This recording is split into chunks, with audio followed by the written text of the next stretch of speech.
Every unmated young wolf in the Southern Pack's union wanted a taste of my nectar. At 16, I tricked my father's battle brother into taking his first sip. That night, he drank every last drop from me. By dawn, Silver Moon City exploded. His childhood sweetheart fled with tears. I moved into the most lavish estate in Silver Moon, became the wife of the North Legion's rising star, the woman every she-wolf envied. Every night, the entire manor reeked of rose nectar and pine, tangled so thick that passing pack members didn't dare come near. Each time he rode north with the Legion, I counted the days until his return.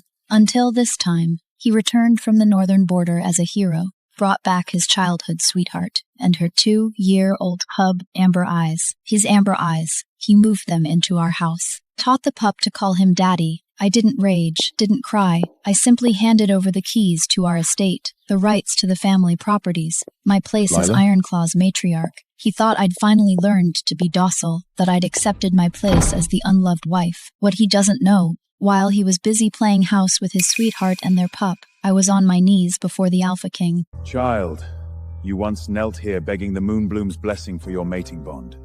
Do you understand what price must be paid to streve what the Moon Goddess has granted? Yes.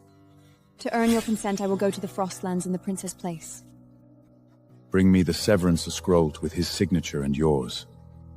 The next full moon after you deliver it, the Moon Goddess will answer your prayer. My remaining years traded for freedom. The countdown begins.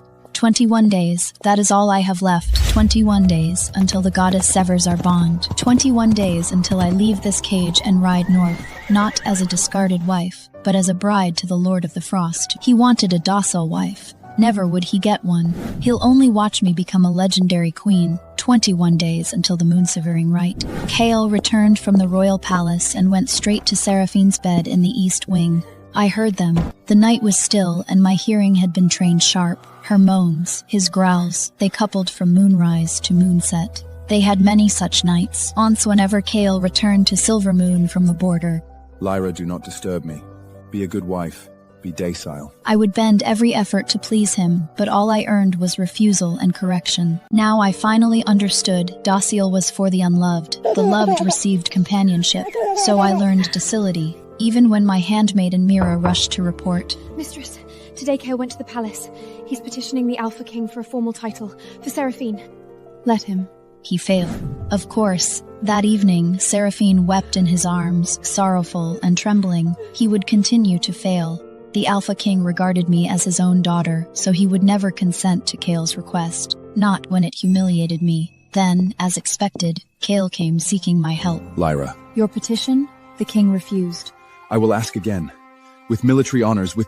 I drew a scroll from beneath my pillow and pressed it into his palm. Give her the title. My signature marked it. The royal seal marked it. Formally acknowledge her. Let her enter the halls, attend pack gatherings, gain standing in society. A female raising a bastard cut alone in Silver Moon. Survival is too harsh. Cael's expression faltered at my indifference. Your military honors were bought with years of blood on the northern border. Do not waste them on household issues. How did you convince the king? The king regards me as his daughter. I asked as a daughter, and he granted it. Of course, the truth was simpler. I had offered to sever our mating and take the princess's place as bride to the Lord of the Frost. That was my price. Now only his signature stood between us and freedom. Sel's eyes trembled, moved by my reasonableness. He stepped forward, seeking to kiss me. I pushed him away. From my drawer, I withdrew the prepared family property inventory. Your signature is required to formally transfer management to Seraphine. Eager to please Seraphine, he signed and sealed without hesitation. Never noticing that buried in the stack of documents lay the mating bond dissolution agreement I had hidden from him. Once he signed, once it was delivered to the Moonbloom altar, on the next full moon when the Moon Goddess's consent arrived, he and I would be north and south, never to meet again. 20 days until the moon-severing rite. I secured Cael's signed documents and went to the palace. The Luna Queen received me very soon. With this severance scroll, the Alpha King can arrange the moon-severing rite for the next full moon in 20 days. The Luna Queen hesitated. Lyra, there is something I think you should know.